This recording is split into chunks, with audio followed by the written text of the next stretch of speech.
لە ڕێگەوە بووم لە ویلایەتی یوتا بۆ ویلایەتی مینەسۆدا. گوتم با لە شێخ گوگڵ بپرسم چ شتێکی عجیب و غەریبەیە لەسەر ڕێگاکەم با ڤیدیۆکی لەسەر دروستکەم. کاتێک گەڕام بینیم دەرێ لە ویلایەتی وایۆمینگ شارۆچکەیەک هەیە. ئەم شارۆچکەیە بۆ بەناوبانگە کە ژمارەی دانیشتوانەکەی تەنها یەک کەسە. زۆرم پێ عەنتیکە بوو. معقولە شارۆچکەیەکی گەورە یەک کەسی لێبژی؟ گوتم بەخوالەوە باشترم بەدەست ناکەوی. لێمدا ڕۆیشتم. دوای 6 ساعت 2 شەو گەیشتمە و شوێنە. بینیم کەسی خوای لێ نییە. تەنها یەک گاستێشنی لێیە لۆ بەنزین پڕکردنەوە دوکانێکی کچووەکە. چوومە ژۆرێ ئەو کوڕژگەیم لێ دیتەوە. چیرۆکەکەمان لێرەوە دەست پێ دەکا. Hey guys, Corey Kriminger. I'm the worker here at the Buford Trading Post. It's a population 1 town. It's just me here.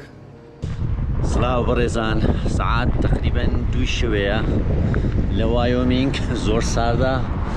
لە دەرێمە ئەو جێیەکە ناوی بیوفرد تاونە، شارۆچکەی بیوفرد. ئەوی سەرنجڕاکێشایی یەک کەسە پۆپیلەیشنەکەی لە ساڵی 1866 دامەزدایە. ئەویش ئەو دوکانەیە. هەروەها لە خۆشی گاستێشنە شیدانەیە. بەچی لێم پرسی گوتم عجیبن، عجیب نیە یەک نەفر لێرە. گوتم چێ نەفرەکە کا لێرە نێگوت خۆمم. بەڕێزان تا گەشتە ڤیدیۆیەکی تر هەر شاد بن.